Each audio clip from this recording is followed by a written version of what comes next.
All right, here's West Wing, Season 4, Episode 15, the Inauguration Part 2 over there.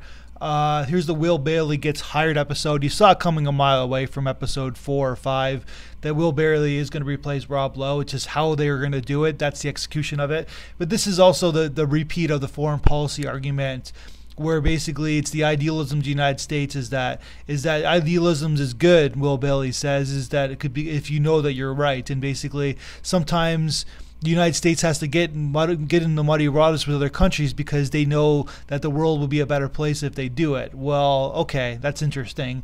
Well, like the whole thing with this thing is that Will Bailey replaces Rob Lowe. So basically they hire on the show young intellectual from a privileged family, just like Bartlett's, like a white guy, a white Jewish guy, just like Bartlett. Basically, he replaces. Well, Bartlett's not Jewish, but he's from a privileged family, and he that's an interesting choice to replace Rob Lowe. So you don't hire another female to replace him. You don't hire a minority at that to replace him. You hire a guy who's just like Bartlett or just like Toby and Josh, which is an interesting casting choice. And the guy Will Bailey, the guy who plays him, does a great job throughout. I think in like season 5, season 6, that we'll get to it later on, is that they don't really know what to do with this guy, because I think that he is Sorkin's kind of actor, but when Sorkin leaves, he's not. But it's just an interesting choice, and the guy who plays him does really well. But you kind of figured that why I don't know what they were thinking at the time, but in terms of what the media was thinking. But